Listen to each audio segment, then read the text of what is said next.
So చలో guys, welcome to MS Krish academy. మనం ఈరోజు ఫిఫ్త్ క్లాస్ ఈవీఎస్ టెక్స్ట్ బుక్ని డిస్కస్ చేద్దాం.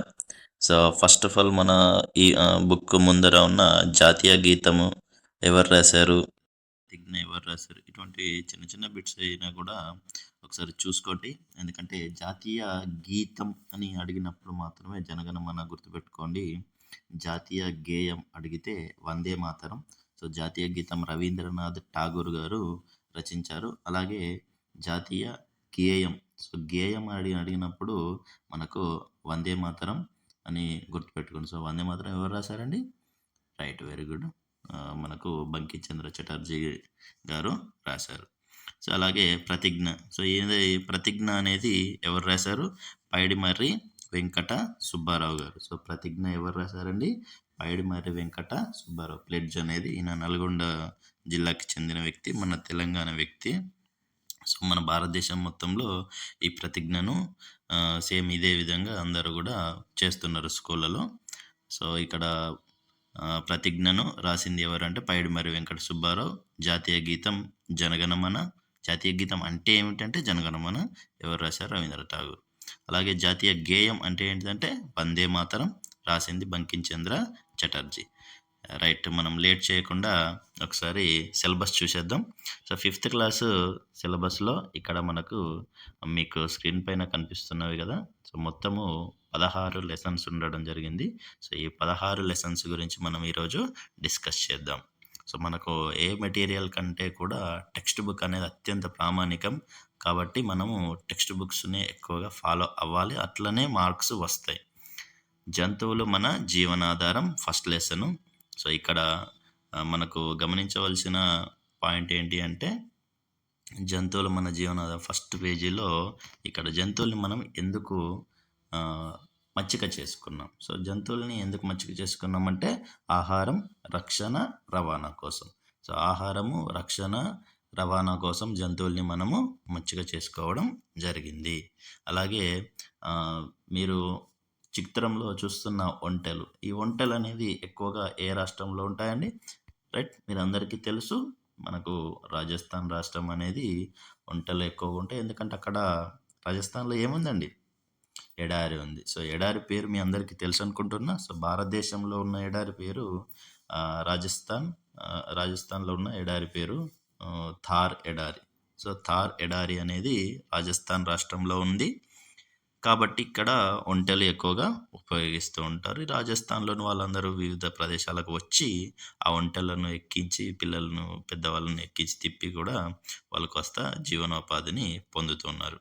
సో మనకు మన అవసరాల కోసం జంతువుల్ని వినియోగిస్తున్నాం. ఇందులో జీవనోపాధి, వ్యవసాయం కోసం, పెళ్ళిళ్ళ కోసం, వినియోగ వస్తువుల కోసం, వినోదం కోసం, అలాగే రక్షణ కోసం, ఆహారం కోసం, రవాణా కోసం. సో ఇక్కడ చాలా రకాల అవసరాల కోసం మనం జంతువుల్ని వినియోగిస్తున్నాం, గమనించండి. తర్వాత గొర్రెలే నా ఆస్తి, లింగయ్య అనే అతను గొర్రెల ద్వారా ఏ విధంగా లాభం పొందాడు అనే విషయం ఉంది. సో దాంట్లో మనకు పెద్దగా పనికొచ్చే విషయం ఏం లేదు. కానీ ఇక్కడ గొర్రెల పెంపకానికి సంబంధించి ఇక్కడ ఒక చిన్న పాయింట్ ఉంది చూడండి. మనకు పాలమూరు జిల్లా అని ఇస్తూ ఉంటాడు అప్పుడప్పుడు. సో ఈ పాలమూరు అనేది మనకు మహబూబ్ నగర్ జిల్లా అండి. సో మహబూబ్ నగర్కే పాలమూరు జిల్లా అనేది మరొక పేరు, కాబట్టి గుర్తుపెట్టుకోండి. సో ఇది కూడా జనరల్ ఇన్ఫర్మేషనే, పత్రికల్లో వచ్చిన వార్త, దాంట్లో పాయింట్స్ అనేటివి ఏం లేవు. సో నెక్స్ట్ ఇక్కడ రైతు మిత్రులు. సో మనకు 4th క్లాస్లో రైతు మిత్రుడు వానపాము అని ఒకటే ఇచ్చిండు. నేను అప్పుడు చెప్పాను 5th క్లాస్లో వానపాముతో సహా మిగతా సాలెపురుగు, చీమ, పాము, ట్రికోగ్రామా కూడా ఉన్నాయని చెప్పాను. కాబట్టి ఇక్కడ చూడండి. సో నేను వానపామును, దీనివల్ల లాభం ఏంటంటే నేలను గుల్లబారేలాగా చేసి గాలి మొక్కల వేర్లకు తాకేలాగా చేస్తుంది. సో పురుగు మందులు వాడితే చనిపోతున్నాయి. అలాగే సాలెపురుగు. సో సాలెపురుగు ఏం చేస్తుందండి? ఉదర భాగంలో ఉండే గ్రంథులు, ఉదరం అంటే ఏంటిదంటే పొట్ట. సో ఉదర భాగంలో ఉండే గ్రంథుల నుండి దారాన్ని స్రవించి గూడు అనేది అల్లుకుంటుంది. అలాగే చిన్న చిన్న పురుగులను, గుడ్లను తింటూ చీమలు కూడా మనకు అంటే రైతులకి సహాయం చేస్తున్నాయి. ఇక పాము గురించి చూస్తే పాములు చాలా రకాలుగా ఉంటాయి. కానీ దీంట్లో ఎక్కువ శాతం విషం లేని పాములే ఎక్కువగా ఉంటాయి. సో, విషం ఉన్న పాములు విషపూరితమైన పాములు ఏమేమిటి అంటే నాగుపాము, కట్లపాము, సముద్రపాము, రక్తపింజర. సో, మనకెక్కడ క్వెషన్ ఎరైజ్ అవుతదో మనం గమనించాలి.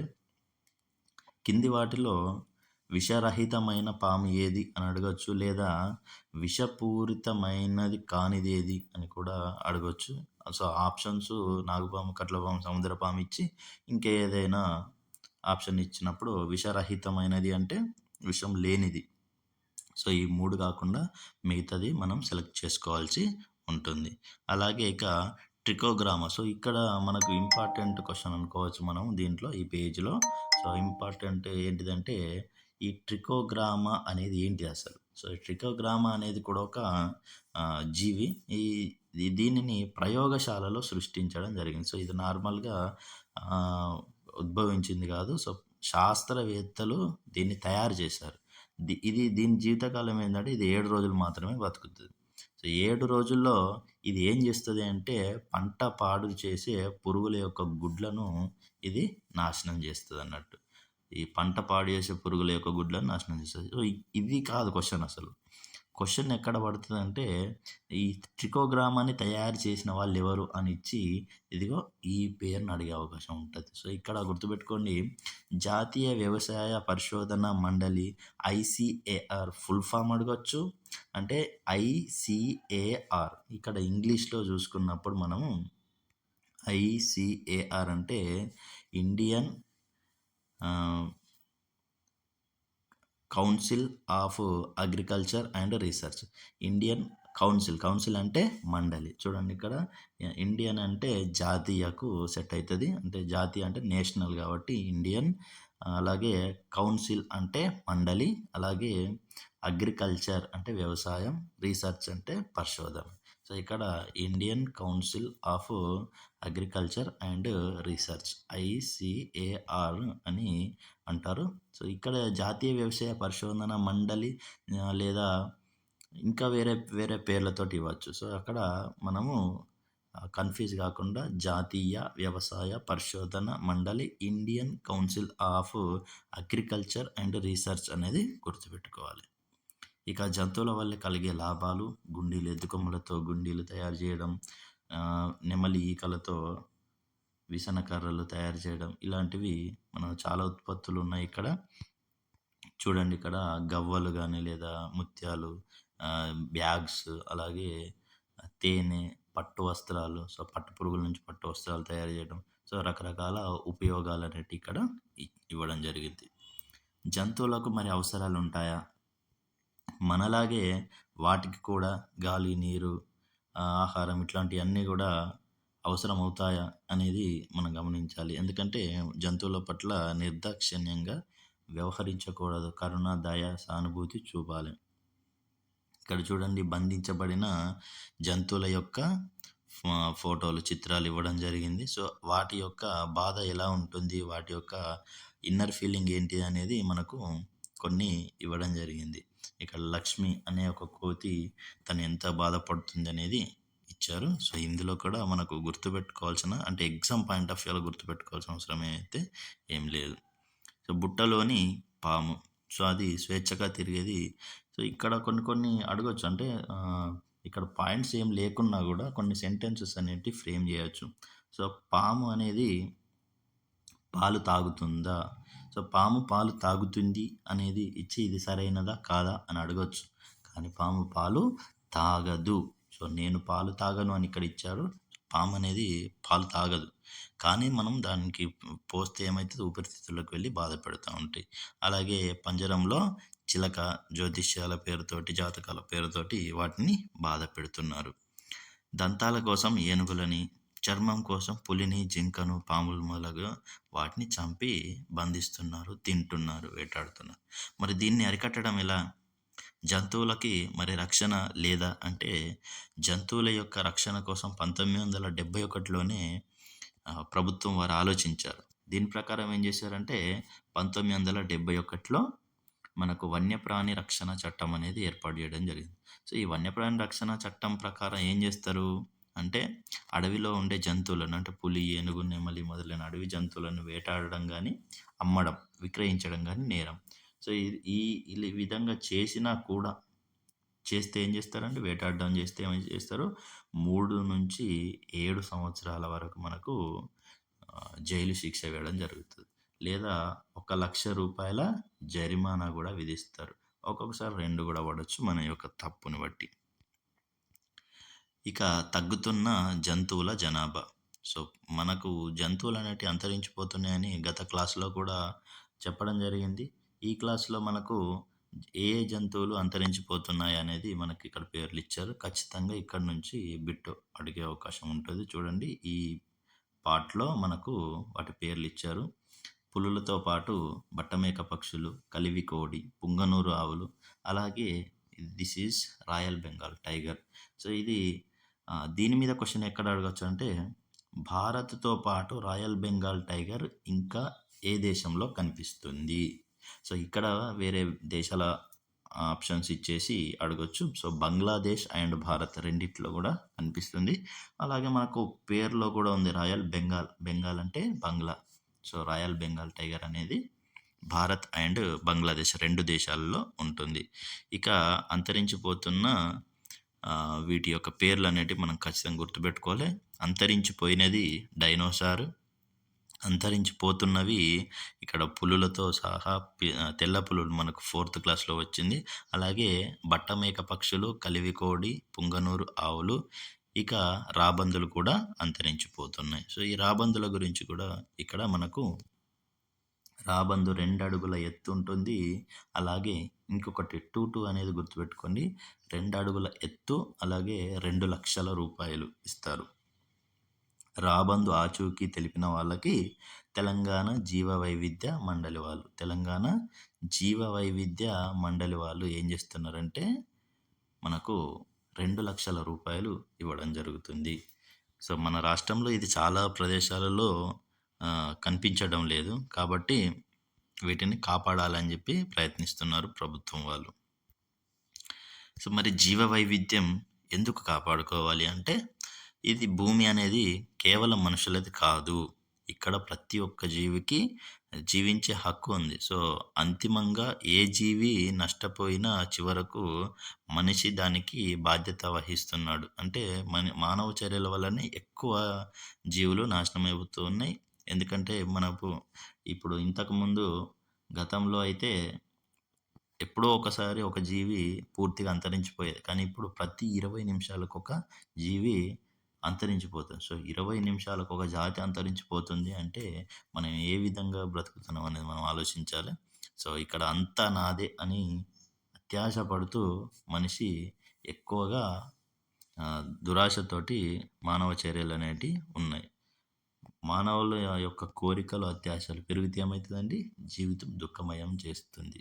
సో, జీవితం అంతా దుఃఖమయం అవుతుంది. ఎందుకంటే కోరికలు, అత్యాశలు ఎక్కువుంటే అవి నెరవేరవు. సో, ఈ సత్యాన్ని ఎవరు గ్రహించారు మొదట? గౌతమ బుద్ధుడు గ్రహించి అందరికీ బౌద్ధ మతం ద్వారా ప్రచారం చేయడం జరిగింది. ఇక చెట్లు, జీవ వైవిధ్యం మనం చేయాల్సిన పనుల గురించి ఇచ్చారు ఇక్కడ.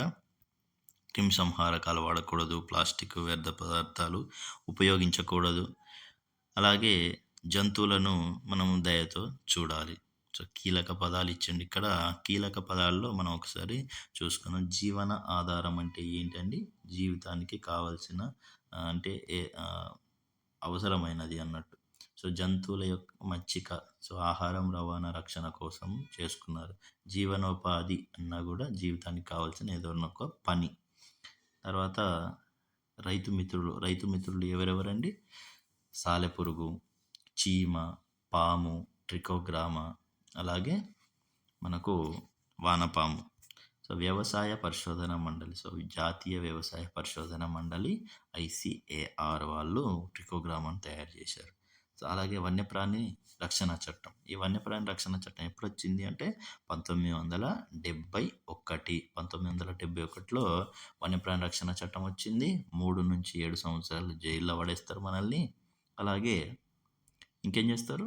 1,00,000 జరిమానా వేస్తారు. రూ. 1,00,000 జరిమానా విధిస్తూ ఉంటారు. అలాగే జీవ వైవిధ్యం మనకు కాపాడుకోకపోతే అంతా నాదే అని మనం వ్యవహరిస్తే జీవితం అనేది దుఃఖమయం అవుతుంది. సో, అత్యాశలు, కోరికలు ఎక్కువైతే జీవితం దుఃఖమయం అని చెప్పింది ఎవరు?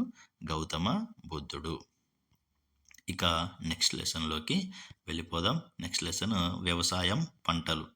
సో, వ్యవసాయము అంటే మనందరికీ తెలుసు మనది వ్యవసాయ దేశం.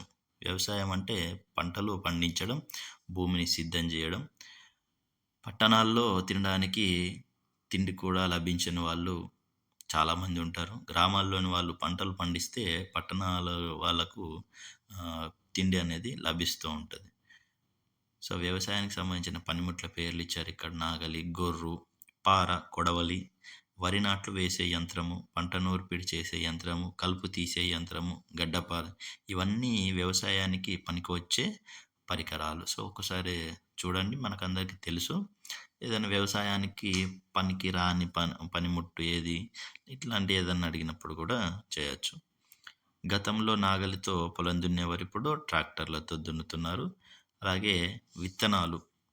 విత్తనాల కోసము రైతులు చాలామంది ఇబ్బంది పడుతున్నారు. ఎందుకంటే మార్కెట్లలో నకిలీ విత్తనాలు ఎక్కువైపోయాయి. సో, కొనుక్కొని తెచ్చిన విత్తనాలతోటి ఇప్పుడు పంటలు చేసుకుంటున్నారు. కానీ ఇంతకు ముందైతే మేలుజాతి విత్తనాలను మనమే దాచిపెట్టుకొని ఆ తర్వాత వచ్చే సంవత్సరం పంట కోసం ఉపయోగించుకునేవాళ్ళం. సో, నాసి రకం విత్తనాలు కొనడం వల్ల రైతులు నష్టపోతున్నారు. ఇక విత్తనాలను శుద్ధి చేసి ప్రస్తుతం అధిక దిగుబడినిచ్చే విత్తనాలను మార్కెట్‌లో అందుబాటులో ఉంచుతున్నారు. మన రాష్ట్రంలో మరి ఏమేమి రకాల విత్తనాలు ఉండేయంటే 5,400 రకాల విత్తనాలు ఉండేటియి. ఏంటి? వరి విత్తనాలు. సో, వినడానికే ఎంత ఆశ్చర్యం చూడండి. 5,400 రకాల వరి విత్తనాలు ఉండేవంట. సో, వరి విత్తనాలు 5,400. అలాగే మామిడి రకాలు ఎన్ని ఉండేయంటే 700 రకాల మామిడి. అలాగే వంకాయలలో 3,500 రకాల వంకాయలు ఉండేనట. సో, వంకాయలలో 3,500. కొంచెము ఇది నంబర్స్ గుర్తుపెట్టుకోవాలి. ఎందుకంటే వీటిని జతపరచుడు కింద అడగొచ్చు, అవకాశం ఉంటది. లేదా సెంటెన్స్‌లు ఇచ్చే అవకాశం ఉంటది. సో, ఈ కొంచెం ఈజీగా గుర్తుండాలంటే సో, 5, 4 ఇది 3, 5. సో, ఈ 5, 4 అనేది వరి కాబట్టి, వరి ఎక్కువ మంది తింటారు కాబట్టి మనకు హైయెస్ట్ నెంబరు 5,400. అంటే ఈ 3 మనకు గుర్తుండి ఈ మూడిట్లో కన్‌ఫ్యూజ్ అయితే గుర్తుపెట్టుకోండి.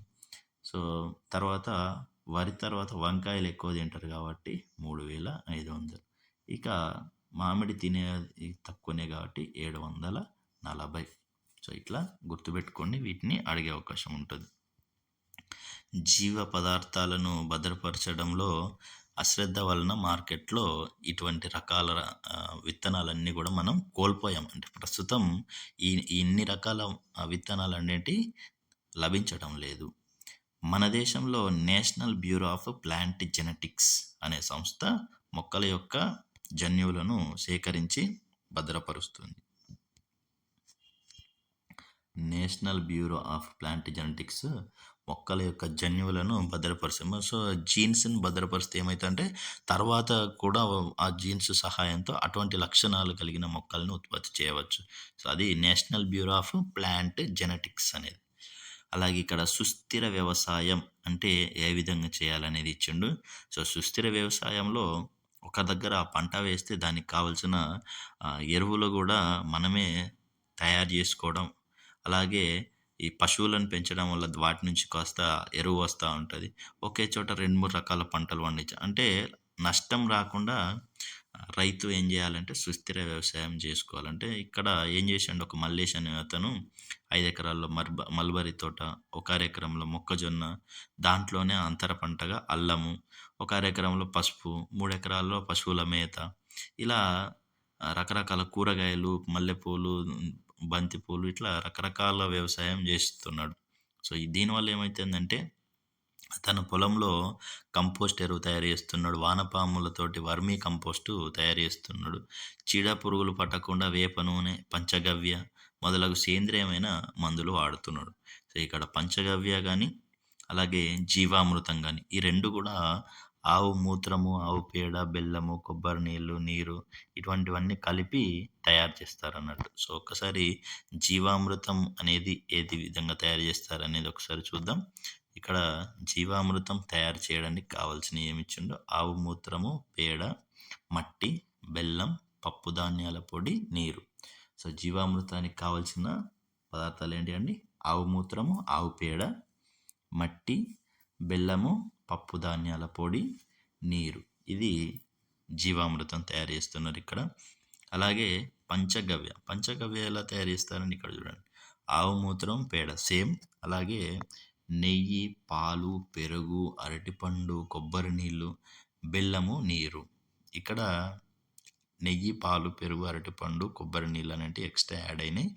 ఇది పంచగవ్య. సో, పంచగవ్యలో ఏం చేస్తున్నారు? మనకు ఆవు మూత్రము, ఆవు పేడ, అలాగే నెయ్యి, పాలు, పెరుగు, అరటిపండు, కొబ్బరి నీళ్ళు, బెల్లం, మామూలుగా నీరు.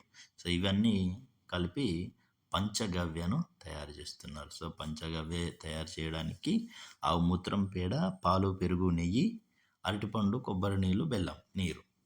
అలాగే జీవామృతం తయారు చేయడానికి ఆవు మూత్రము, ఆవు పేడ, మట్టి. ఇక్కడ ఎక్స్ట్రా యాడ్ అయింది ఏంటిదండి? మట్టి. సో, మట్టిని ఇక్కడ కలుపుతారు జీవామృతంలో. సో, ఆవు మూత్రము, ఆవు పేడ, మట్టి, బెల్లము, పప్పు ధాన్యాల పొడి, నీరు.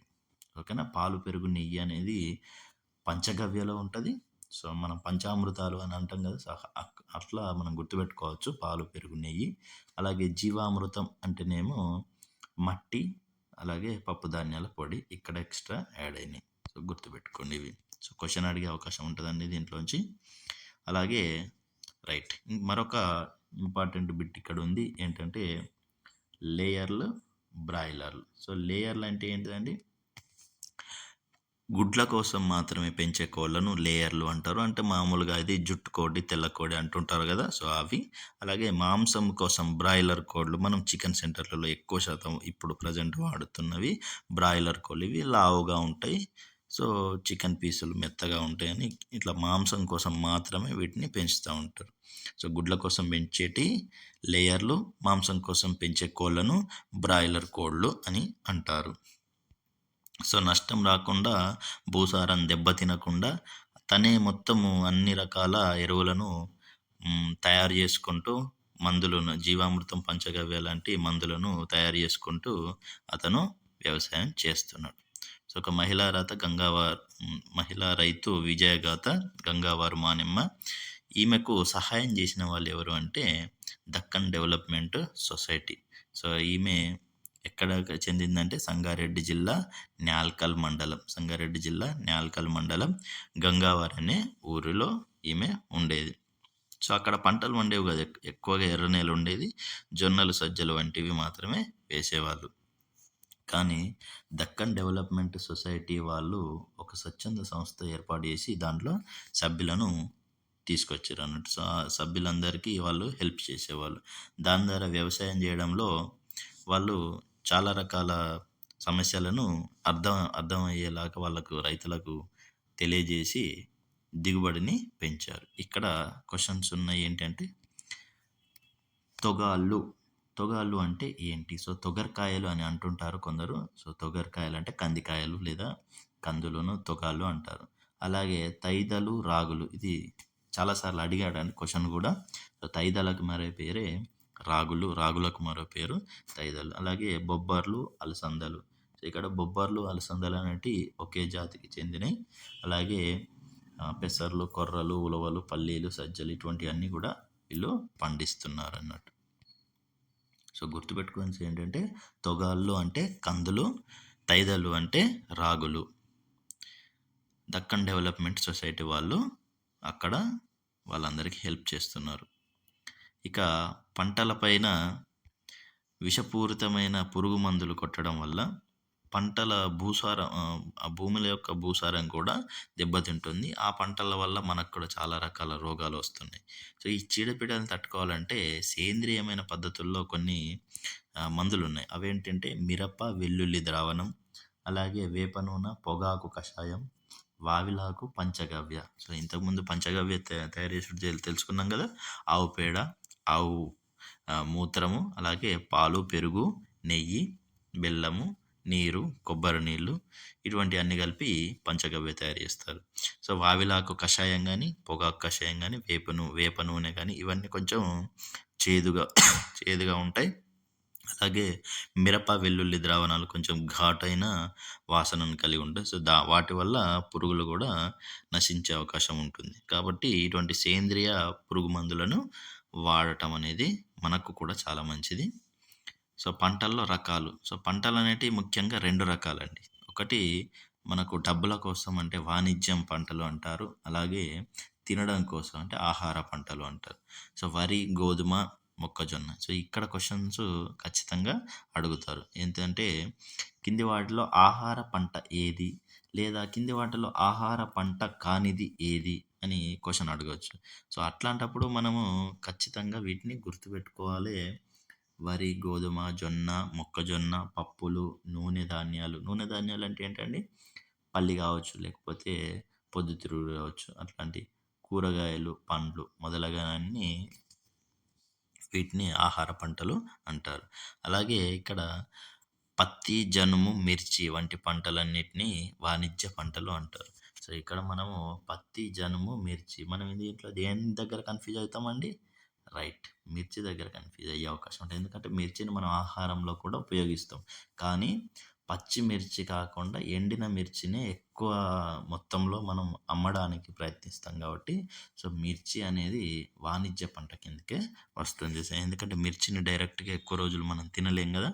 సో అవి మనకు పండిన పంట మొత్తం తినలేం. వాటిని అమ్ముకోవాల్సిందే. సో అట్లా మిర్చి అనేది వాణిజ్య పంట గుర్తుపెట్టుకోండి. సో అలాగే జొన్నలు, పచ్చజొన్నలు, తెల్ల జొన్నలు చాలా రకాలుంటాయి. వరి పంటలో రకాలు. సో ఇట్లాంటి క్వెషన్ ఇంతకుముందు ఎప్పుడు ఇవ్వలేదు. కానీ ఈసారి ఇస్తే మాత్రం ఏం చేస్తాం తెలీదు కదా. కాబట్టి వరి పంటలోని రకాలు అంటే విత్తనాల రకాలు IR20, హంస, స్వర్ణ, మసూరి, బంగారు తీగ, సాంబ. సో మనకు ఇందులో కొన్ని తెలిసే ఉంటాయి. సాంబ, మసూరి అంటారు. ఇట్లాంటివి తెలుసు. హంస, బంగారు తీగ, IR20. ఈ బంగారు తీగ అనేది మనకు చేపల్లో ఒక రకాలు కూడా ఉంటది ఆ పేరు అనేది. సో ఇక్కడ చూడండి ఇది వరి రకాలు. సో వరిలో ఉన్న రకాలు IR20, హంస, అలాగే స్వర్ణ, మసూరి, బంగారు తీగ, సాంబ. ఇక కందుల్లో ఎర్రకంది, నల్లకంది ఈ పేర్లలోనే ఉంది కాబట్టి ఇక్కడ కన్ఫ్యూజ్ కాం. కానీ ఇంకొక పేర్లు ఉన్నాయి చూడండి ఇక్కడ. ఆశ, నడిపి. ఖచ్చితంగా ఇట్లాంటి పేర్లు మనకు తెలివయి. ఎందుకంటే ఇది కందుల్లో అని మనకు గుర్తుపట్టడానికి ఎటువంటి ఆధారం లేదు. సో ఆశ, నడిపి అనేది ఏంటండి? ఇది కందులలో రకాలు. సో కందులలో రకాలు ఆశ, నడిపి. ఇక ఒక్కో పంటకు ఒక్కో రకమైన వాతావరణ పరిస్థితులు కావాలి. మామూలుగా అయితే 2-3 నెలలకు, 6 నెలలకు పంటలు అనేటివి మన చేతికి వస్తాయి. సో వరి, జొన్న, శనగ పంటలకు 4 నెలల సమయం పడుతుంది. ఇక్కడ గుర్తుపెట్టుకోండి. ఏం క్వెషన్ అడుగుతాడు ఇక్కడ? 4 నెలల్లో పంట పండే రకం ఏది అని అడుగుతాడు. సో ఇక్కడ ఏం రాసుకోవాలి మనము? వరి, జొన్న, శనగ. వరి, జొన్న, శనగ. వీటికి ఎంత అండి టైము? 4 నెలలు. సో 4 నెలల్లో మనకు వరి, జొన్న, శనగ పంట మన చేతికి వస్తుంది. అలాగే వరి పంటకు ఎక్కువ నీరు అవసరం. కానీ జొన్న పంటకు, శనగ పంటకు నీరు ఎక్కువ అవసరం లేదు. కాబట్టి నీళ్ళు ఎక్కువగా ఉన్నవాళ్ళు వరి పంట వేసుకుంటారు. సో నీరు అందుబాటులో లేని వాళ్ళు జొన్న, శనగల వంటివి వేసుకుంటారు. ఇటువంటి పంటలను ఏమంటారంటే అంటే నీరు తక్కువగా అవసరం పడే పంటలని ఏమంటారంటే ఆరుతడి పంటలు అంటారు. అంటే ఇది ఎప్పుడో కొంచెం వాటరు సోర్స్ ఉన్నప్పుడు పెట్టుకుంటే సరిపోతుంది. సో వీటిని వర్షాధార పంటలని కూడా అంటారు. ఎందుకంటే ఇవి పూర్తిగా వర్షం పైన ఆధారపడి అంటే వర్షం పడినప్పుడే వీటికి నీరు అనేది అందుబాటులో ఉంటుంది. అక్కడ నీరు అందుబాటులో లేకపోవడం వల్ల ఈ జొన్న, శనగలు అనేటివి వేసుకున్న మనకు పంటలు పండుతాయి. కంది పంటకు సుమారు 6 నెలల సమయం పడుతుంది. మరి కంది పంటకు 6 నెలల సమయం పడుతుందట. సో ఇక్కడ ఏం క్వెషన్ అడుగుతాడు? ఈ కింది వాటిలో 6 నెలల సమయం పట్టే పంట ఏది? లేదా 4 నెలల సమయం పట్టే పంట కానిది ఏది? ఇట్లా క్వెషన్ అడిగినప్పుడు వరి, జొన్న, శనగ ఇచ్చి కంది ఇచ్చిండు అనుకోండి. సో 4 నెలలది కానిది అని అడిగినప్పుడు అప్పుడు మనం కంది పంట అనేది ఆప్షన్‌గా ఎంచుకోవాల్సి ఉంటుంది. సో కంది పంట 6 నెలలు, మిగతా జొన్న, శనగ అనేటియి 4 నెలలు. సో చూడండి అక్కడ 6 నెలలేమో వరి, జొన్న, శనగ, 4 నెలలేమో వరి, జొన్న, శనగ, అలాగే 6 నెలలకు పండేది కంది పంట. రాష్ట్రంలో పండే పంటలు ఇక్కడ మన చిత్రంలో ఎక్కడెక్కడ ఏమేమి పంటలు పండుతున్నాయి అనేది ఇచ్చారు. ఇక్కడ జిల్లాల పేర్లు మనల్ని రాయమన్నారు. సో ఇది సెకండ్ లెసన్. నెక్స్ట్ చలో దోస్తో, మనందరం డిఎస్సి కోసం చాలా బాగా ప్రిపేర్ అవుతున్నారు. చాలామందికి ఉన్న డ్రాబ్యాక్ ఏంటంటే వాళ్ళ మీద వాళ్ళకి నమ్మకం లేకపోవడం. అంటే పూర్తిగా నమ్మి ప్రయత్నించండి, మీకు సాధ్యం కానిది ఏది ఉండదు. మిమ్మల్ని మీరు పూర్తిగా నమ్మండి, మీ శక్తిని మీరు విశ్వసించండి. మిమ్మల్ని మీరు పూర్తిగా నమ్మి చేసే ప్రయత్నమే విజయవంతం అవుతుంది. ఇది గుర్తుపెట్టుకోండి. మీ కాన్ఫిడెన్స్ అనేది ఎప్పుడు హై లెవెల్లోనే ఉంచుకోండి. మిమ్మల్ని మీరు ఎప్పుడు తక్కువ అంచనా వేసుకోకండి. మిమ్మల్ని మీరు పూర్తిగా నమ్మితే ఖచ్చితంగా మీరు సక్సెస్ అనేది సాధిస్తారు. So all the best. So next lesson third, మనం చెట్లను పెంచుదాం. ఇక్కడ ఒక బిట్ ఉంది చూడండి. మనం చెట్లను పెంచుదాము పాఠంలో మనకు భూమి మొత్తం విస్తీర్ణంలో ఎంత శాతము అడవులు ఉండాలి.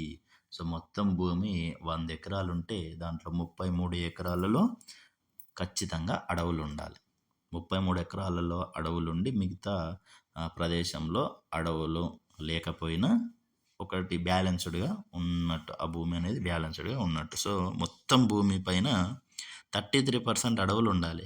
కానీ మరి మన మనుషులు ఉన్నాం కదా, మనం ఏం చేసినాం, మనం అడవులన్నీ నరికేసి చాలా రకాల పనులు చేసినాం. సో మన దేశంలో మరి మొత్తం ఉన్న భూమిలో ఎంత భూభాగంలో అడవులు ఉన్నాయంటే 21%. సో 21% మాత్రమే అడవులు ఉన్నాయి. మన భూమి, మనం ప్రస్తుతం మన దేశంలో ఉన్న భూమిలో మొత్తము 100 ఎకరాలు ఉన్నది అనుకుంటే అక్కడ 21 ఎకరాలలో మాత్రమే అడవులు మిగిలాయి.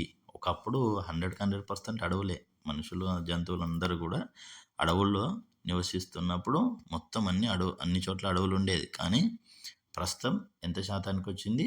21%. మరి ఇక్కడ ఇంకేం క్వశ్చన్ అడగొచ్చు అని అంటే, ఉండాల్సిన శాతం కంటే మన దేశంలో ఉన్న శాతానికి మధ్యలో తేడా ఎంత? సో ఈ క్వశ్చన్లో 2 క్వశ్చన్స్ ఆన్సర్స్ తెలవాలి మనకి. ఏంటిదంటే ఉండాల్సిన శాతం ఎంత అనేది తెలిసి ఉండాలి, అలాగే మన దేశంలో ఉన్నది ఎంత అనేది కూడా మనకు తెలిసి ఉండాలి. సో ఉండాల్సిన శాతం కంటే మన దేశంలో ఉన్న శాతానికి మధ్యలో అంతరం ఎంత ఉన్నది అని అడిగింది అనుకోండి, కొంచెం లాజికల్గా అవుతుంది. సో అట్లా కూడా అడగొచ్చు. సో 33 మైనస్ 21 ఎంత అవుతుందండి? సో 3 నుంచి 1 పోతే 2, 3 నుంచి 2 పోతే 1, అంటే 12% అడవులు తక్కువ ఉన్నాయి అన్నట్టు మన దేశంలో. ఉండాల్సిన దానికంటే 12% తక్కువ ఉన్నాయి అన్నట్టు. సో గుర్తుపెట్టుకోండి, 33% ఉండాలి, కానీ 21% మాత్రమే ఉన్నాయి అడవులు.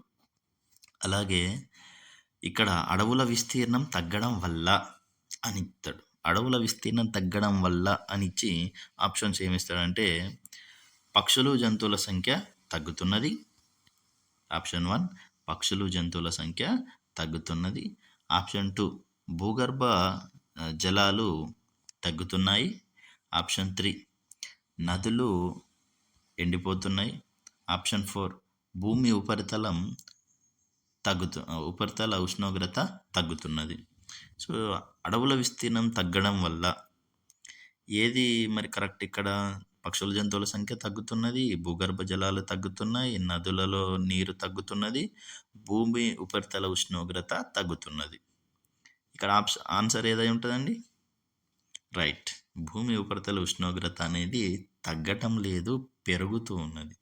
సో ఇక్కడ అడవుల విస్తీర్ణం తగ్గడం వల్ల మిగతా 3 కరెక్టే, కానీ భూమి ఉపరితల ఉష్ణోగ్రత తగ్గుతుందండి. అడవుల విస్తీర్ణం తగ్గితే భూమి ఉపరితల ఉష్ణోగ్రత తగ్గుతుందా? తగ్గదు, పెరుగుతుంది. కాబట్టి ఆన్సర్ అనేది 4 అవుతుంది. సో అట్లాంటి క్వశ్చన్స్ అనేటివి ఫ్రేమ్ చేయొచ్చు. లేదా వీటిని మామూలు సింపుల్ సెంటెన్స్ లాగా ఇచ్చేసి 1, 2 కరెక్ట్, 2, 3 కరెక్ట్ అట్లా కూడా ఇవ్వచ్చు. సో సముద్రాల మట్టం తగ్గుతున్నదా, పెరుగుతున్నదా, ఇది కూడా మనం గమనించాలి. అడవుల విస్తీర్ణం తగ్గితే సముద్రాల మట్టం ఎందుకు పెరుగుతున్నది? అడవుల విస్తీర్ణం తగ్గితే సముద్ర మట్టం పెరుగుతున్నదని ఇచ్చిండు. ఎందుకు మరి?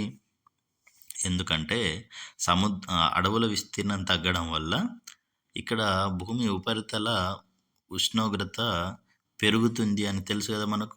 సో భూమిపైన ఉష్ణోగ్రత పెరిగితే ఏమవుతుంది? ఐస్బర్గ్స్ అంటే మంచు ఖండాలు, అంటార్కిటికా మరియు ఆర్కిటికా ప్రాంతంలో మంచు గడ్డ కట్టుకొని ఉంది కదా, సో అదంతా కరిగిపోతుంది. సో అదంతా కరగడం వల్ల ఏమవుతుందంటే సముద్రంలో నీరు అనేది పెరుగుతుంది. సో సముద్ర మట్టాలు పెరుగుతాయి. ఈ ఒక్కసారి ఈ ఐస్బర్గ్స్ కరగడం స్టార్ట్ అయితే ఏం జరుగుతుందంటే ఐస్బర్గ్స్ కింద మీథేన్ అనే వాయువు ఉంటుంది. సో ఈ మీథేన్ అనే వాయువు గాలిలోకి రిలీజ్ అవుతుంది. అవన్నీ కరిగితే దాంట్లోంచి మీథేన్ వాయువు వచ్చి వాతావరణంలో చేరుతుంది. అప్పుడేమవుతుంది? వాతావరణంలో ఈ మీథేన్ వాయువు అనేది ఇది కూడా ఒక గ్రీన్ హౌస్ గ్యాస్ అన్నట్టు. సో గ్రీన్ హౌస్ వాయువుల్లో మీథేన్ వాయువు అత్యధిక ప్రభావం చూపిస్తుంది ప్రజెంటు. సో మీథేన్ వాయువు వచ్చి వాతావరణంలో కలిస్తే మళ్ళీ భూమి మరింత వేడెక్కుతుంది. అలాగే ఐస్బర్గ్స్ మళ్ళీ కరుగుతాయి, మళ్ళీ మీథేన్ వాయువు రిలీజ్ అవుతుంది. సో ఇది కంటిన్యూస్గా వెళ్ళిపోతూనే ఉంది. కాబట్టి సముద్రాల మట్టాలు పెరిగి కొన్ని సంవత్సరాలకి లోతట్టు ప్రాంతాలన్నీ సముద్రాలలో కలిసిపోతాయి, దీవులన్నీ మునిగిపోతాయి అన్నట్టు. సో అట్లాంటి క్వశ్చన్స్ అడగచ్చు. నేను చెప్పిన మ్యాటర్ అంతా కూడా బుక్స్లో ఉంది ఆల్రెడీ. నెక్స్ట్ మొక్కల పెంపకం. మొక్కలను ఏమంటారండి? ఉత్పత్తిదారులు అంటారు. మొక్కలే ప్రాథమిక ఉత్పత్తిదారులు. ఎందుకంటే ఆహారం తయారు చేసుకునేంత సీన్ మనకు లేదు కదా. సో మొట్టమొదటి ఉత్పత్తిదారులు మొక్కలు. మొక్కల పైన ఆధారపడి మనం జీవిస్తున్నాం. మనమే కాదు, జంతువులు ఇంకా మిగతావన్నీ కూడా మొక్కల పైన ఆధారపడి జీవిస్తున్నాయి. అలాగే చెట్ల వల్ల ప్రయోజనాలు, ఇది అందరూ మీరు ఈజీగా రాస్తారు. అవన్నీ చెప్పకపోయినా మీకు అర్థమవుతుంది. సో మీకు తెలుసా? ఏం తెలుసు మరి మనకు? ఇక్కడ బోన్సాయ్ అనే ఒక కళ ఉంది. ఇది జపాన్ దేశపు సాంప్రదాయ కళ. సాంప్రదాయం అంటే చాలా రోజుల నుంచి వాళ్ళ దేశంలో తెలిసిన కళ అన్నట్టు. సో ఇక్కడ బోన్సాయ్ అంటే వామన వృక్షాలు. సో వామన అంటే అర్థం ఏంటిదంటే పొట్టి. సో పొట్టి వృక్షాలు అని అర్థం. సో వామన వృక్షాలు అంటే వృక్షం అంటే పెద్దదాన్ని మాత్రం వృక్షం అంటాం, మనం చిన్న వాటిని మొక్కలు అంటాం. సో వామనం వృక్షాలు అంటే పొట్టిగా ఉన్నా కూడా అవి చాలా పెద్ద చెట్లే, కానీ వాటిని కట్ చేసి చిన్నప్పటి నుంచి వాటిని పెరగకుండా తక్కువ హైట్లోనే ఉంచి వాటిని పెద్ద వృక్షాలైనా కూడా వాటిని చిన్న వృక్షాల్లాగానే పెంచుతారు. సో దీన్ని బోన్సాయ్ అని పిలుస్తారు. సో బోన్సాయ్ అనేది జపాన్ దేశపు కళ. సో ఈ జపాన్ దేశం వాళ్ళు బోన్సాయ్ వృక్షాలు, వామన వృక్షాలను, పెద్ద పెద్ద చెట్లను చిన్న చిన్న కుండీలలో పెంచుతూ ఉంటారు అన్నట్టు. సో మామిడి, చింత, మర్రి, నారింజ వంటి చెట్లు చాలా పెద్దగా ఉంటాయి. వీటిని కుండీల్లో పెంచడం సాధ్యం అవుతుందా అంటే జపాన్ వాళ్ళు దాన్ని సాధ్యం చేసి చూపించారు అన్నట్టు. ఇక next council for Green revolution. ఈ గ్రీన్ రెవల్యూషన్ అంటే మనకు తెలుసు. గ్రీన్ రెవల్యూషన్ అంటే ఏంటిదంటే హరిత విప్లవం. మనందరికీ తెలుసు హరిత విప్లవ పితామహుడు ఎంఎస్ స్వామినాథన్. సో హరిత విప్లవం వల్లనే కొత్త రకము వంగడాలు అంటే విత్తనాలు తయారయ్యి అందరికీ ఆహారం దొరుకుతుంది ఇప్పుడు ప్రజెంట్. సో హరిత విప్లవాన్ని మన దేశంలో తీసుకొచ్చింది ఎంఎస్ స్వామినాథన్ అనే scientist. Council for Green Revolution వాళ్ళు ఇంకా ఏం చేస్తున్నారంట? కౌన్సిల్ అంటే హరిత విప్లవ మండలి అన్నట్టు. So council for Green Revolution వాళ్ళు ఏం చేస్తున్నారంటే మొక్కలను పెంచుతున్నారు అన్నట్టు. సో మొక్కలు పెంచే కార్యక్రమాలు చేస్తున్నారు. వీళ్ళు పిల్లలకు, పెద్దలకు అందరికీ కూడా మొక్కల యొక్క ఆవశ్యకతను వివరిస్తూ ఉంటారు. పాఠశాలలకు మొక్కల్ని పంపిణీ చేస్తూ ఉంటారు. సో 650 ప్రభుత్వ పాఠశాలలకు మొక్కలు పంపిణీ చేసింది. కోటి మొక్కలు నాటే కార్యక్రమాన్ని చేపట్టింది. సో ఇట్లనే హరితహారం కూడా మన తెలంగాణ గవర్నమెంట్ వాళ్ళు కూడా చేయడం జరిగింది. సో మొక్కలు పెంచడం కోసం కౌన్సిల్ ఫర్ గ్రీన్ రెవల్యూషన్ అధ్యక్షురాలు శ్రీమతి లీలా లక్ష్మారెడ్డి గారిని మనం ఈ చిత్రంలో చూడొచ్చు. ఇక పర్యావరణ ప్రతిజ్ఞ. పర్యావరణ ప్రతిజ్ఞలో భాగంగా మొక్కలకు సంబంధించిన విషయాలన్నీ మనము పాటిస్తామని ప్రతిజ్ఞ చేయాలి. అలాగే కౌన్సిల్ ఫర్ గ్రీన్ రెవల్యూషన్ వాళ్ళు ఈ కోటి మొక్కల సంకల్పంలో వన ప్రేరణ ఉద్యమాన్ని చేపట్టారు. సో వన ప్రేరణ ఉద్యమం, ఈ ఉద్యమంలో భాగంగా ఏం చేశారంటే రకరకాల మహబూబ్నగర్, నల్గొండ, వరంగల్, రంగారెడ్డి జిల్లాల్లో దీన్ని చేపట్టి విద్యార్థులందరికీ మొక్కలు పంపిణీ చేసేలాడు. సో మెదక్ జిల్లాలో కూడా వనప్రేరణ ఉద్యమం చేస్తున్నారు. ఒకరోజు 2 లక్షల విద్యార్థులు 10 లక్షల మొక్కలు నాటిల్లారు. సో చాలా గ్రేట్ కదండి. ఒక్కటే రోజులో 10 లక్షల మొక్కల్ని నాటడం జరిగింది. సో 10 లక్షల మొక్కల్ని ఒక్కటే రోజు నాటించారు. పర్యావరణ ప్రతిజ్ఞ కూడా చేయించారు. ఇక పచ్చదనము, హరితవనం. మనకు పచ్చదనానికి మారుపేరుగా నిలిచి అవార్డు పొందిన పాఠశాల పేరు గడ్డంపల్లి. సో గడ్డంపల్లి పాఠశాల ఇది ఎక్కడుందండి? నాగర్ కర్నూలు జిల్లాలో తెలకపల్లి మండలంలో ఉన్నది. సో నాగర్ కర్నూలు జిల్లా తెలకపల్లి మండలంలో మనకి గడ్డంపల్లి అనే పాఠశాల ఉన్నది. ఇక్కడ ఏం చేశారు? కౌన్సిల్ ఫర్ గ్రీన్ రెవల్యూషన్ వాళ్ళ సహాయంతో వివిధ రకాల మొక్కల్ని నాటిల్లన్నట్టు. సో 400 మొక్కల్ని పెంచారు. ఒకటే స్కూల్లో 400 మొక్కల్ని పెంచి వాటిని రక్షించారు. దానికోసం వీళ్ళకు హరిత పాఠశాల అవార్డు వచ్చింది. హరిత పాఠశాల, హరిత అంటే మీనింగ్ ఏంటిదంటే గ్రీన్ కలర్. సో హరిత పాఠశాల, పచ్చని పాఠశాల అనుకోవచ్చు. సో హరిత పాఠశాల అవార్డు అనేది గడ్డంపల్లి స్కూల్కి వచ్చింది, గుర్తుపెట్టుకోండి. అలాగే కౌన్సిల్ ఫర్ గ్రీన్ రెవల్యూషన్ వాళ్ళతో పాటు వందే మాతర ఫౌండేషన్ వాళ్ళు, గుర్తుపెట్టుకోండి, వందే మాతర ఫౌండేషన్ వాళ్ళు, అటవీ శాఖ తెలుసు కదా, అలాగే నేషనల్ గ్రీన్ కోర్, ఇటువంటి చాలా సంస్థలు కృషి చేస్తున్నాయి మొక్కలు పెంచడం కోసం. వన ప్రేరణ ఉద్యమంలో భాగంగా కౌన్సిల్ ఫర్ గ్రీన్ రెవల్యూషన్ వాళ్ళు ఆ మొక్కల్ని మనం నాటి శ్రద్ధగా మంచిగా వాటిని పెంచితే విద్యార్థులకు వనప్రేమి పురస్కారం ఇస్తారు. సో వనప్రేమి పురస్కారంతో కౌన్సిల్ ఫర్ గ్రీన్ రెవల్యూషన్ వాళ్ళు మనల్ని సత్కరిస్తారు విద్యార్థులను. ఇది ఎవరిస్తారు అని అడగచ్చు. వనప్రేమి అనేది ఎందుకు వస్తుంది అని కూడా అడగచ్చు. సో విద్యార్థులకు ఇచ్చేది ఇది. ఎవరికి ఇస్తారు అంటే విద్యార్థులకు. ఎవరిస్తారు? Council for Green revolution. ఎందుకు ఇస్తారు అంటే మొక్కలను శ్రద్ధగా నాటి అవి బాగా ఎదిగేలాగా సంరక్షిస్తే ఇస్తారు.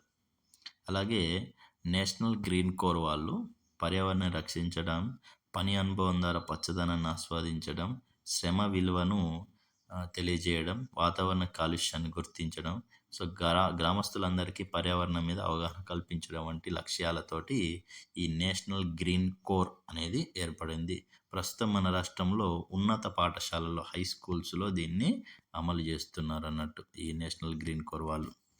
ఇక పెరట్లో కూరగాయలు పెంచుకోవడం వల్ల మనకు చాలా రకాల పురుగు మందులు విచక్షణ రహితంగా కొట్టి మార్కెట్లోకి వస్తున్నాయి. కూరగాయలన్నీ కూడా మనం పెరట్లో పెంచుకుంటే మంచి ఆహారం తీసుకోవచ్చు అన్నట్టు. రక్తపోటు, మధుమేహం. సో మధుమేహానికి మరొక పేరు ఇంగ్లీష్లో షుగర్ అంటారు, తెలుగులో మధుమేహం అని అంటారు. తర్వాత ఇక వేప చెట్టును ఐక్యరాజ్య సమితి శతాబ్ద వృక్షంగా ప్రకటించింది. ఈ శతాబ్ద వృక్షంగా వేప చెట్టును ప్రకటించింది ఎవరు అంటే ఐక్యరాజ్య సమితి, యుఎన్ఓ. వేప చెట్టును ఐక్యరాజ్య సమితి శతాబ్ద వృక్షంగా ప్రకటించి, శతాబ్దం అంటే 100. సో 100 సంవత్సరాలలో గొప్ప చెట్టు ఏది అంటే ఏది అండి? మనకు వేప చెట్టు. వేప 1000 రోగాలకు మందు అని కూడా ఒక సామెత. వ్యాధులకు ఖర్చు పెట్టకు వేలు, వేప మొక్కలు పెంచుట మేలు అని ఇక్కడ ఒక చిన్న సామెతలాగా ఇచ్చారు. ఇక కీలక పదాలు చూద్దాం ఒకసారి. ఉత్పత్తిదారులు ఎవరండి? ఉత్పత్తిదారులు అంటే ఎవరో కాదు, మొక్కలు. మొక్కల పెంపకం, కాంతి, వెలుతురు, సారవంతమైన నేల ఉండాలంటే ఏం చేయాలండి? సేంద్రియ వ్యవసాయ పద్ధతులు ఉపయోగించాలి. రసాయన ఎరువుల వాడకాన్ని తగ్గించాలి. అలాగే మొక్కల్ని సంరక్షించుకోవాలి. నాటవలసిన ప్రదేశాలు బాటలకు ఇరువైపులా నాటొచ్చు, ఇంట్లో నాటొచ్చు, స్కూళ్ళలో నాటొచ్చు, పెరట్లో, పొలాల్లో అంతటా నాటొచ్చు. సో, మొక్కలను రక్షించుకోవాలి. పర్యావరణ ప్రతిజ్ఞ ఇవి మనం చెప్పుకున్నవన్నీ చేయాలి. సేంద్రియ ఎరువులు వాడాలి. వన ప్రేరణ ఉద్యమం దీన్ని స్టార్ట్ చేసింది కౌన్సిల్ ఫర్ గ్రీన్ రెవల్యూషన్ వాళ్ళు స్టార్ట్ చేసిళ్ళు. వన ప్రేరణ ఉద్యమంలో వనప్రేమి పురస్కారం ఇస్తారు విద్యార్థులకు. అలాగే ఉద్యానవన శాఖ, అలాగే పెరట్లో కూరగాయల వల్ల జబ్బులు రాకుండా ఉంటాయి. గ్రీన్ రెవల్యూషన్ అంటే హరిత విప్లవం. అలాగే నేషనల్ గ్రీన్ కోర్ వాళ్ళు, వందే మాతరం ఫౌండేషన్ వాళ్ళు, అటవీ శాఖ వాళ్ళు కూడా మొక్కల కోసం కృషి చేస్తున్నారు. ఇక నెక్స్ట్ లెసన్కి వెళ్ళిపోదాం. 4th లెసన్ పౌష్టికాహారం. ఈ పౌష్టికాహారంలో మనం ఏ రకాల ఫుడ్ తింటే బాగుంటుంది అనేది ఇక్కడ ఇచ్చారు చూడండి. జాములు, బర్గర్లు, పిజ్జాలు, బిస్కెట్లు ఇట్లాంటివి తినడం అనేది ఇది junk food. So junk food అనేది ఆరోగ్యానికి హానికరం. అటువంటి బయట దొరికే తినుబండారాలు ఏవి కూడా తినకూడదు. మన ఇంట్లో మంచి ఆహారాన్ని తీసుకుంటే ఆరోగ్యంగా ఉంటాం. ఈ ఆహారం అనేది ఏ విధంగా ఉండాలంటే బ్యాలెన్స్డ్ డైట్ ఉండాలంటే సంతులిత ఆహారాన్ని తీసుకోవాల్సి ఉంటుంది. సో సంతులిత ఆహారం అంటే అర్థం ఏంటిదంటే మనం తీసుకునే ఆహారంలో కార్బోహైడ్రేట్స్, ప్రోటీన్స్, విటమిన్స్, ఖనిజ లవణాలు అన్నీ ఉండాలి, మినరల్స్. సో దానికి మనకు ఇక్కడ కార్బోహైడ్రేట్స్ అంటే ఏంటి అనేది ఇచ్చాడు. శక్తినిచ్చే ఆహార పదార్థాలని కార్బోహైడ్రేట్స్ అని అంటాం. ఏంటండి? శక్తినిచ్చే ఆహార పదార్థాలు కార్బోహైడ్రేట్స్. ఈ కార్బోహైడ్రేట్స్కి సంబంధించిన ఏంటి అంటే చిరుధాన్యాలు అన్నీ కూడా కార్బోహైడ్రేట్స్ కిందకి వస్తాయి. సో చిరుధాన్యాలు అంటే ఏంటి అంటే మరి వరి, గోధుమ, జొన్న, మొక్కజొన్న, తైదలు, రాగులు, సజ్జలు, సామలు, కొర్రలు ఇవన్నీ కూడా మనకు చిరుధాన్యాలుగా భావిస్తాం. ఇవి మనకు శక్తిని అందిస్తాయి. ఆడుకోవడానికి, పనిచేయడానికి, వివిధ భాగాలు పనిచేయడానికి శక్తి అవసరం. వీటిని మనం కార్బోహైడ్రేట్స్ని తెలుగులో అయితే పిండి పదార్థాలు అనే పేరుతోటి కూడా పిలుస్తారు. సో చిరుధాన్యాలలో పిండి పదార్థాల పరిమాణం ఎక్కువ ఉంటుంది. అలాగే సో ఒక్క విషయం గుర్తుపెట్టుకోండి, కార్బోహైడ్రేట్స్కు సంబంధించిన ఆహారాలలో అంటే చిరుధాన్యాలలో కేవలం కార్బోహైడ్రేట్స్ మాత్రమే ఉండవు. దీంట్లో ఎక్కువ మొత్తం కార్బోహైడ్రేట్స్ ఉంటే తక్కువ స్థాయిలో పర్సంటేజ్లో ప్రోటీన్లు, విటమిన్లు, ఖనిజ లవణాలు కూడా ఉంటాయి.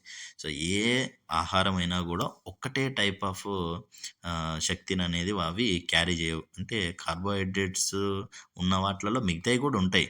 అలాగే ప్రోటీన్స్లో కూడా మిగతా అన్నీ కూడా ఉంటాయి. కానీ ఎక్కువ శాతం కార్బోహైడ్రేట్స్ ఉంటే దాన్ని కార్బోహైడ్రేట్స్కి సంబంధించిన ఆహారంగా మనం భావిస్తాం.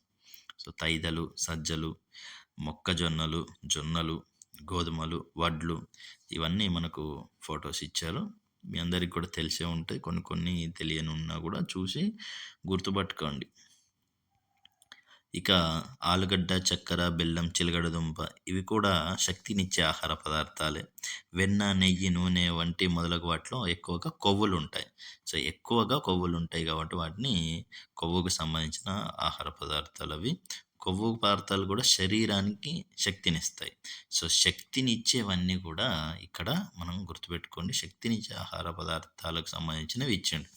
సో కొవ్వులు శరీరంలో నిలవ ఉంటాయి. సో మనం ఎప్పుడైనా ఆహారం ఎక్కువ తీసుకుంటే అవసరమైనంత బాడీ మనకు కన్జ్యూమ్ చేసుకొని మిగిలిన శక్తిని కొవ్వు రూపంలోకి మార్చి శరీరంలో నిల్వ ఉంచుతుంది. సో అదనపు శక్తి అవసరమైనప్పుడు ఏదైనా ఉపవాసం అట్లా ఉన్నప్పుడు ఏమవుతుంది, మళ్ళీ ఆ కొవ్వు కరిగి మన శరీరం, బాడీ అనేది అబ్జర్వ్ చేసుకుంటుంది. సో కొవ్వు రూపంలో నిల్వ ఉన్న శక్తిని అది మళ్ళీ ఉపయోగించుకుంటుంది. ఇక పెరుగుదలకు ఉపయోగపడే ఆహార పదార్థాలు. సో పెరుగుదలకు ఉపయోగపడేటి ఏంటి అంటే ప్రోటీన్స్. సో ప్రోటీన్స్ లేదా మాంసకృత్తులు అని కూడా అంటారు. సో పప్పు ధాన్యాలు కానీ, పాలు కానీ, గుడ్లు అన్నీ కూడా మనకు పెరుగుదలకు ఉపయోగపడే ఆహార పదార్థాలు. ఇక్కడ పప్పులు అంటే చూడండి, శనగలు, పెసర్లు, మినుములు, కందులు, చిక్కుడు పప్పు, మినపప్పు, పెసరపప్పు, శనగపప్పు, కందిపప్పు. ఇక్కడ మనం గుర్తుపెట్టుకుంటాం కానీ కన్ఫ్యూజ్ ఎక్కడ అయ్యే అవకాశం ఉంటుందంటే బఠానీలు ఏంటి అంటే ఇవి కూడా మాంసకృత్తులే, గుర్తుపెట్టుకోండి. సో ఇవి కూడా పప్పు ధాన్యాలే. బఠానీ పప్పు అనేది మనం పిలవకపోయినా అది పప్పు ధాన్యాల కిందికి వస్తుంది, గుర్తుపెట్టుకోండి. ఇక వీటితో పాటు గుడ్లు, మాంసం తినడం వల్ల కూడా శరీర పెరుగుదల అనేది ఉంటుంది. కాబట్టి ఇవన్నీ కూడా మాంసకృత్తులకు సంబంధించినవి. చూడండి, శనగలు, అలాగే పెసర్లు, పెసరపప్పు చూడండి, అలాగే మినుములు, మినపప్పు, కందులు, కందిపప్పు, చిక్కుళ్ళు, చిక్కుడు పప్పు, బఠానీలు, బఠానీకాయలు, పాలు, చేపలు, గుడ్లు, మాంసము. సో ఇవన్నీ కూడా మనకు మాంసకృత్తులకు సంబంధించినవి. చూడండి, ప్రోటీన్లని మాంసకృత్తులు అని అంటారు. ఇక్కడ ఇవ్వడం జరిగింది పోషకాలు. ఇవన్నీ మనకు కొత్త కణాలు ఏర్పడటానికి, శరీరంలో ఎప్పుడైనా పుండ్లైనప్పుడు వాటిని గాయాలను మాన్చడంలో, ఆ స్థానంలో కొత్త కణాలు ఏర్పాటు చేయడంలో ఈ ప్రోటీన్లు అనేటివి పనిచేస్తాయి. సో మాంసకృత్తులు లేకపోతే మనకు గాయాలు త్వరగా మానవు, ఎందుకంటే అక్కడ కొత్త కణాలు తయారు కావాల్సిన అవసరం ఉంటుంది. సో అలాగే చేపలు, గుడ్లు, మాంసం, పాలలో కూడా ప్రోటీన్లు ఎక్కువగా ఉంటాయి. పాలు తాగడం వల్ల కాల్షియం వస్తుంది. సో పాలు తాగడం వల్ల కాల్షియంతో ఎముకల పెరుగుదలకు, పటిష్టంగా ఉండడానికి ఇవి పనికొస్తాయి. చూడండి, ఇక్కడ క్వశ్చన్ అడిగితే మనం చాలా జాగ్రత్తగా ఆలోచించి పెట్టాలి. ఎందుకంటే గాయాలు మాన్చడానికి ఉపయోగపడేది లేదా కొత్త కణాలు ఏర్పాటు చేసే ఆహార పదార్థాలు ఏవి అంటే ప్రోటీన్లు, మాంసకృత్తులు, గుర్తుపెట్టుకోండి. ఆరోగ్యాన్ని ఇచ్చే ఆహార పదార్థాలు. సో ఫస్ట్ మనం శక్తిని ఇచ్చే వాటి గురించి మాట్లాడుకున్నాం, పిండి పదార్థాలు, కొవ్వులు. అలాగే తర్వాత శరీర పెరుగుదలకు ఉపయోగపడేవి అంటే ప్రోటీన్లు, మాంసకృత్తులు. ఇప్పుడు ఆరోగ్యాన్ని ఇచ్చే ఆహార పదార్థాలు అంటే పండ్లు, కూరగాయలు. మనం తిన్న పిండి పదార్థాలను, మాంసకృత్తులను శరీరం వినియోగించుకోవడంలో విటమిన్లు ఉపయోగపడతాయి. అయోడిన్, ఫాస్ఫరస్, కాల్షియం, ఇనుము వంటి ఖనిజ లవణాలు ప్రోటీన్లతో కలిసి శరీర భాగాలలో భాగమై ఉంటాయి.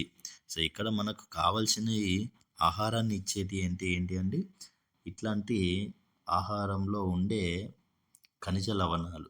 సో ఇవన్నీ కూడా మనకు శరీరంలో మన ప్రోటీన్లను కానీ లేదా కార్బోహైడ్రేట్స్ కానీ మన శరీరం ఉపయోగించుకోవాలంటే మనకి ఖనిజ లవణాలు, విటమిన్లు అనేటివి అవసరం. మరి ఇవి ఎందులో దొరుకుతాయి?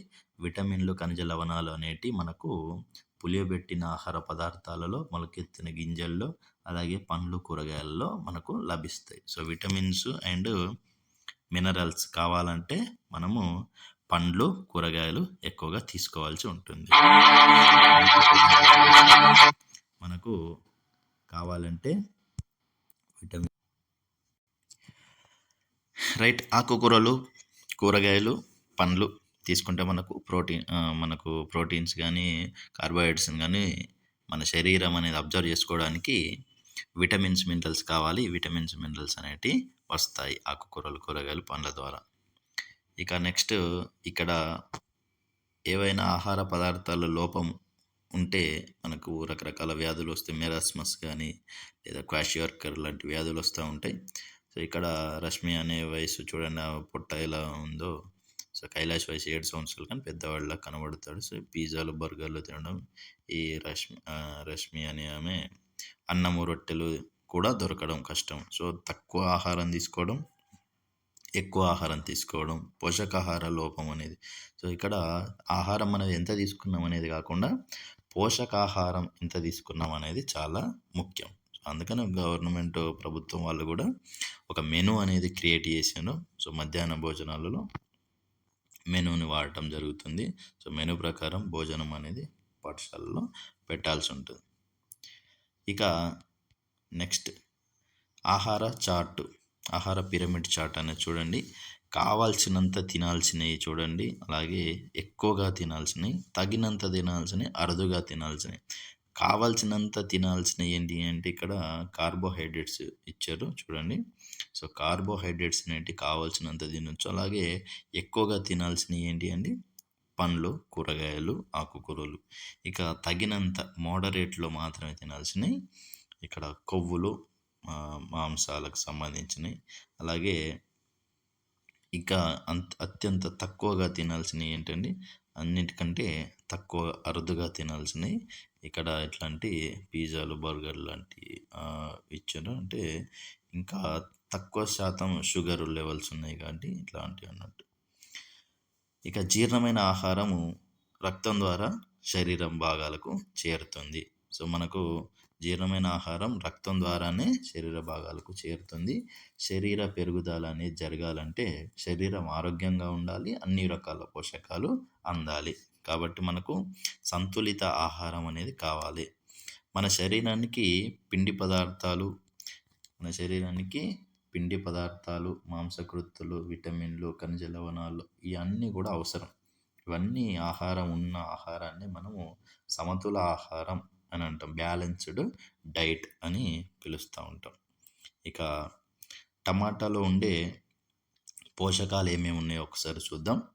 సో టమాటాలో ఇక్కడ 1.8 grams proteins, 1.5 grams fibre, 1.08 grams proteins, 1.5 grams fibre అంటే పీచు పదార్థాలు ఉన్నాయంట. 1.08 ఏమో మాంసకృత్తులు ప్రోటీన్స్. ఇక్కడ తెలుగులో కూడా అడగవచ్చు, ప్రోటీన్ అనగానే గుర్తుపట్టి మాంసకృత్తులు అనగానే గుర్తుపట్టకపోవద్దు, అట్లా కన్ఫ్యూజ్ కావద్దు. పొటాషియం, ఫాస్ఫరస్, మెగ్నీషియం, సోడియం అనే ఖనిజాలు కూడా ఇక్కడ ఉంటాయి.